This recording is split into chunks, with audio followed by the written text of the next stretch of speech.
Selamat datang di Alur Donghua. Kali ini Mimin akan cerita novel The Crown, Emperor of Eternity.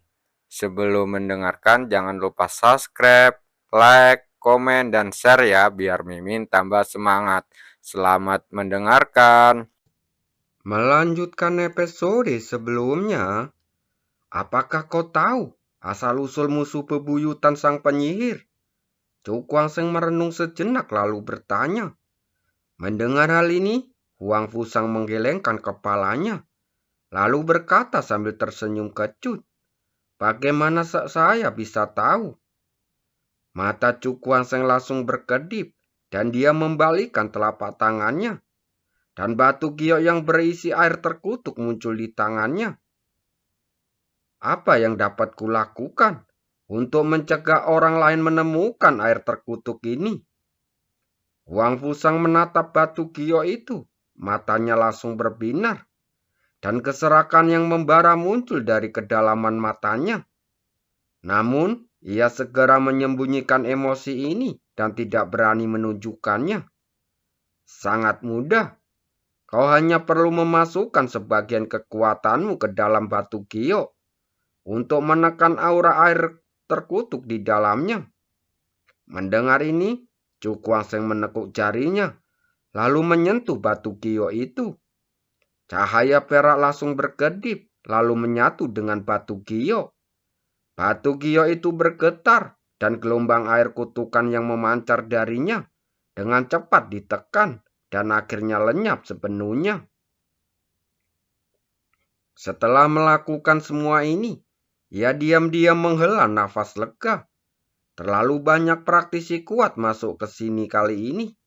Jika beberapa gelombang orang kuat lagi datang bersama hembusan air terkutuk, ia tak akan mampu melawannya. Tuan Muda Chu, bolehkah saya pergi sekarang? Huang Fusang menatap dengan takut, lalu bertanya dengan ragu-ragu.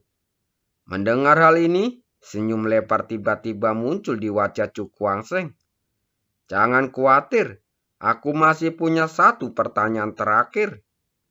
Masalah apa lagi? Huang Fusang sedikit bingung. Chu Kuang-seng tersenyum tipis lalu berkata, di mana pohon terkutuk itu? Itu di daerah terpencil. Panas terik membentuk gelombang udara deras yang menyapu langit dan bumi bagai air pasang. Ah!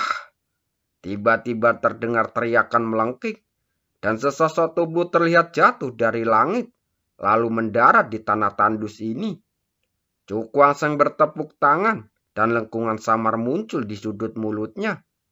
Ya tentu saja, area terpencil tempat ia sebelumnya menempat tubuhnya. Sekarang ia melemparkan Hua Fusang yang terluka parah ke sini. Hidup atau matinya tergantung pada keberuntungannya sendiri. Pohon terkutuk.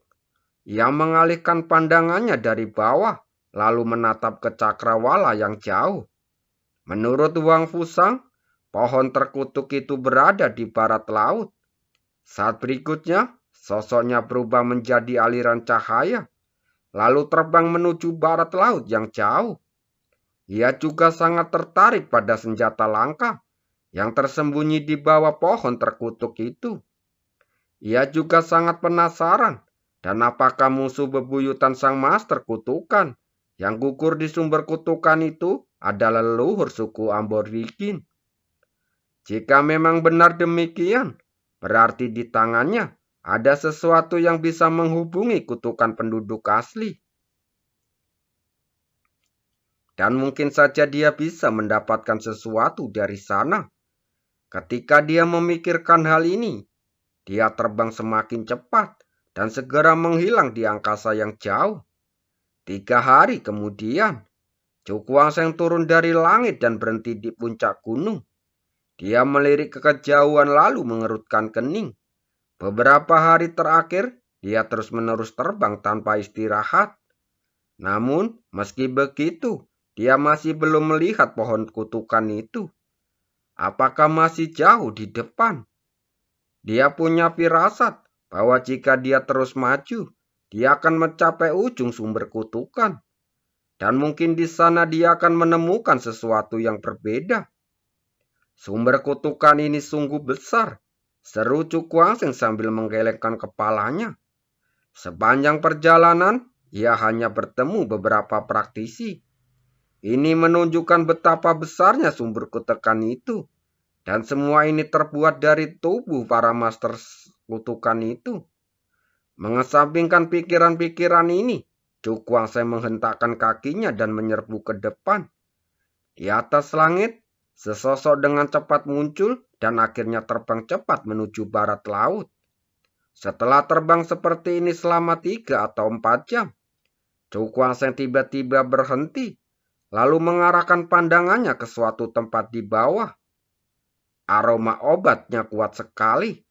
Dia mendengus, wajahnya dipenuhi kebahagiaan.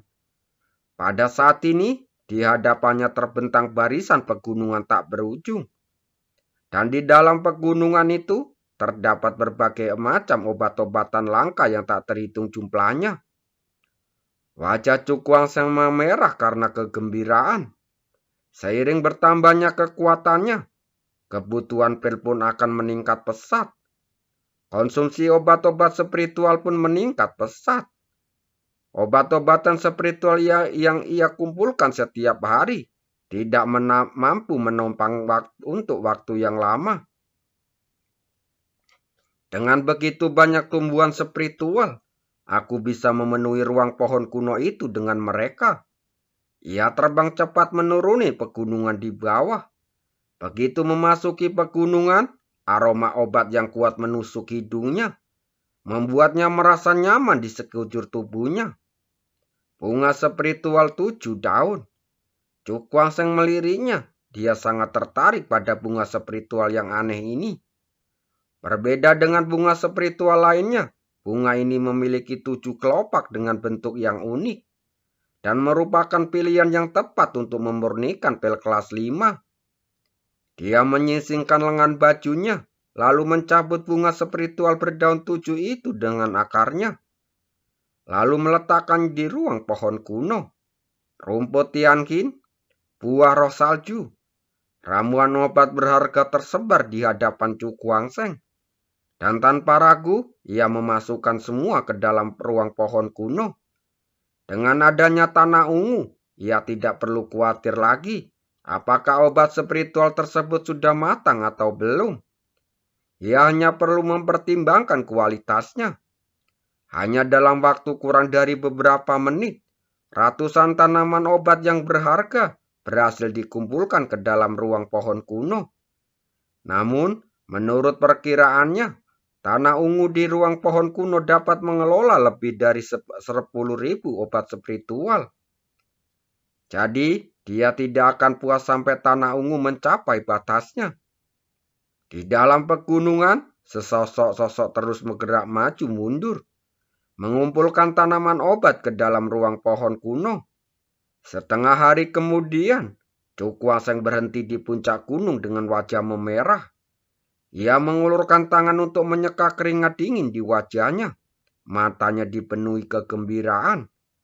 Sekarang, setelah setengah dari obat berharga di seluruh pegunungan telah dikumpulkan, dan ruang pohon kuno telah dipenuhi dengan berbagai obat spiritual langka, sudah waktunya untuk pergi. Cukuangseng tersenyum puas. Seperti kata pepatah, ketahuilah kapan harus berhenti. Karena tidak banyak ruang tersisa di ruang pohon kuno, ia tidak perlu terlalu rakus untuk mengambil semua ramuan obat yang tersisa. Mari lanjutkan perjalanan. Cukuangseng beristirahat sejenak. Setelah itu, ia lalu melompat ke angkasa dan terbang meninggalkan pegunungan. Keesokan harinya, ia selalu terbang di sepanjang jalan. Seiring berjalannya waktu, pemandangan di depan berubah, dan lautan tak berujung muncul di hadapannya. Air lautnya biru jernih, bersih dan jernih. Ombak datang dari langit dan menghantam bebatuan di pantai. Cukuangseng mengangkat kepalanya untuk melihat ke depan. Ekspresinya tiba-tiba membeku dan keterkejutan muncul di wajahnya. Di sebuah pulau kecil di tengah lautan, Sebatang pohon menjulang tinggi muncul di tanah. Pohon raksasa itu tingginya ribuan kaki, berdiri seperti pilar antara langit dan bumi, memancarkan aura yang sangat kokoh. Pohon kutukan. Cukuanseng menatap pohon yang menjulang tinggi itu. Ekspresinya wajahnya membeku sesaat. Apakah pohon menjulang tinggi ini adalah pohon kutukan yang legendaris?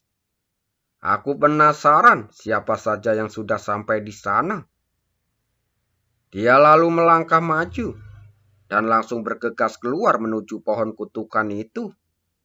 Di atas lautan luas, sesosok manusia terbang dengan cepat, membawa serta kekuatan dahsyat yang merobek permukaan laut di bawahnya, meninggalkan zona vakum selebar ratusan kaki yang sudah lama tidak diisi ulang oleh air laut.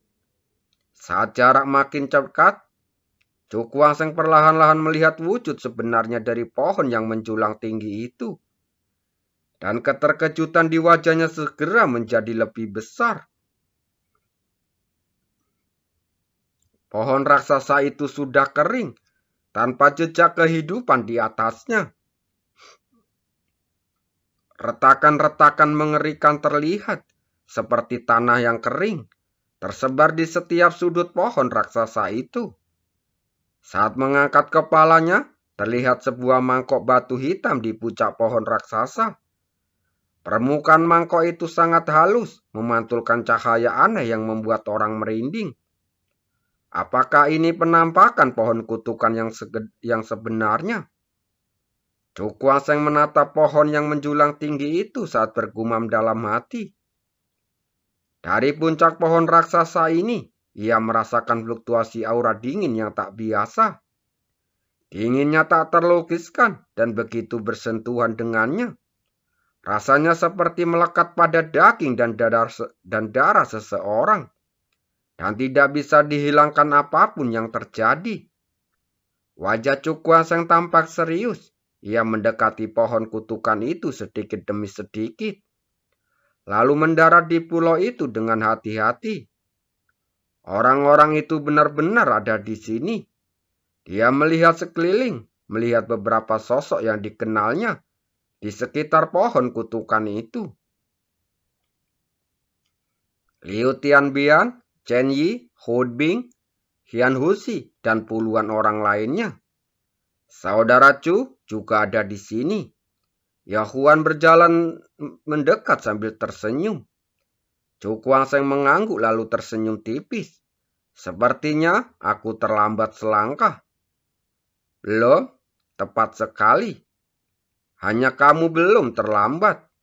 Yahuan tersenyum, berhenti sejenak lalu berkata, saudara yang datang bersamamu tampaknya telah menemukan beberapa peluang. Dan mungkin tidak akan muncul lagi. Cukuanseng mengangguk. Ia tahu. Ia tentu tahu bahwa orang yang disebutkan adalah Hun Feng. Karena Hun Feng telah menemukan kesempatannya, ia tentu harus memanfaatkannya. Bagaimana kita menggunakan air kutukan ini? Dia melirik Liu Tianbian, yang lainnya dan langsung bertanya. Orang-orang ini menunggunya di sini hanya demi air kutukan itu.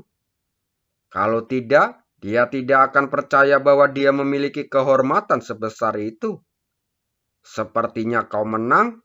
Chen Yi menyilangkan tangannya, lalu menatapnya tajam dan berkata dengan suara rendah. Cukuanseng tampak tenang tanpa banyak kejutan di wajahnya. Wajar bagi orang-orang ini tahu apa yang direncanakan Qin Tiahi dan Huang Fusang. Lagi pula, sebelumnya dia tidak menekan fluktuasi aura air kutukan. Beberapa orang pasti dapat merasakan lokasinya. Yahuan tersenyum tipis. Ia menunjukkan mangkok batu di pohon kutukan saat berkata, kau lihat benda itu? Kita tinggal menuangkan air kutukan ke dalamnya. Cukuanseng menoleh dan matanya sedikit menyipit. Orang-orang ini tahu betul sumber kutukan itu. Kalau begitu, ayo kita mulai. Ia mengumpulkan pikirannya saat berkata dengan tenang. Bagus, Yohuan mengangguk, dan sosoknya segera melayang di sisi pohon raksasa. Liu Tianming, Chen Yi berangkat satu demi satu dan mendarat di lokasi yang berbeda. Melihat ini, Chu Kuaseng bergerak, lalu mendarat di barat laut pohon kutukan. Mereka berempat saling berpandangan, lalu mengangguk, lalu mengeluarkan air kutukan mereka masing-masing. Hal pertama yang muncul di tangan Yohuan adalah botol giok hitam. Di dalamnya terdapat setengah botol air kutukan berwarna ungu hitam. Liu Tianbin mengembalikan telapak tangannya, dan sebuah benda kristal muncul di tangannya. Cahaya ungu dan hitam berkelap-kelip, memancarkan fluktuasi yang aneh. Lalu Cai melambaikan tangannya, dan sebuah bola air kutukan berwarna ungu kehitaman muncul di hadapannya. Jika diperhatikan lebih dekat, air kutukan itu tampak terbungkus lapisan tipis zat putih. Chu Kuaseng melirik air kutukan milik ketiga orang itu, dan tidak bisa dapat menahan diri untuk tidak mengerutkan kening. Pada saat ini, dia penasaran mengapa air kutukan sebesar itu tersebar di 4 tempat yang berbeda. Memikirkan hal itu, dia langsung melihat ke arah pohon yang menjulang tinggi, dan perasaan aneh segera muncul dalam hatinya. Tampaknya, apa yang terjadi selanjutnya akan sangat rumit. Semuanya, ayo kita mulai. Liu Tianbian menarik nafas dalam-dalam. Saat dia berbicara, suaranya memancarkan hasrat yang tak terlukiskan. Lagi pula, senjata dewa yang ditahan oleh pohon kutukan itu milik praktisi kuat, yang bisa disebut musuh bebuyutan sang master kutukan. Kualitasnya cukup untuk langsung menghancurkan semua harta langka yang pernah mereka temukan sebelumnya. Mendengar hal ini, ketiga orang lainnya mengangguk. Mereka melambaikan tangan untuk mengirim air kutukan masing-masing. Mangkok batu itu tiba-tiba bergetar hebat dan cahaya kuno melesat darinya, lalu menghantam keempat benda yang terbungkus dalam air kutukan itu. Langsung terdengar suara retakan, wadah itu langsung pecah, dan air kutukan itu menyembur keluar, lalu berkumpul menjadi aliran berwarna ungu hitam, dan jatuh ke mangkok batu di bawahnya. Saat air kutukan mengalir masuk, 4 retakan muncul di mangkok batu. Tetesan air kutukan berwarna ungu kehitaman langsung meluap dan menyatu dengan pohon kutukan di bawahnya.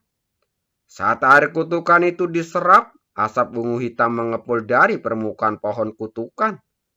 Dan garis-garis ungu hitam langsung menyebar, menyelimuti seluruh pohon kutukan.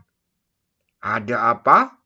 Liu Tianbian menatap pohon kutukan itu lalu mengerutkan kening. Saat terbungkus dalam garis-garis ungu dan hitam itu, ukuran pohon kutukan itu menyusut dengan cepat, seolah-olah semua kekuatan di dalam telah terkikis. Memang ada yang salah, kata Chu Kuaseng dengan mata berbinar. Air kutukan ini tampak tidak membangunkan pohon kutukinan ini, melainkan mencekiknya. Apa yang terjadi? Yohuan berkata dengan kaget. Hanya dalam beberapa menit, ukuran pohon kutukan itu berkurang hampir setengahnya. Chu Kuaseng menggelengkan kepalanya, wajahnya tampak serius. Yang bisa kita lakukan sekarang hanyalah menunggu untuk melihat. Lagi pula, dengan kekuatan mereka tidak berani menghentikan apapun. Untuk sesaat, mereka berempat langsung terdiam saat menyaksikan air kutukan itu melelehkan pohon kutukan itu sedikit demi sedikit. Tetapi mereka tidak berani ikut campur secara membabi buta. Waktu berlalu sedikit demi sedikit. Ketika air kutukan di mangkok batu mengering, garis-garis ungu hitam pada pohon terkutuk terkedip sejenak, lalu menghilang dengan cepat. Melihat pemandangan ini, semua orang tidak dapat menahan rasa gugup. Mereka semua punya firasat bahwa sesuatu yang besar akan terjadi selanjutnya. Terima kasih.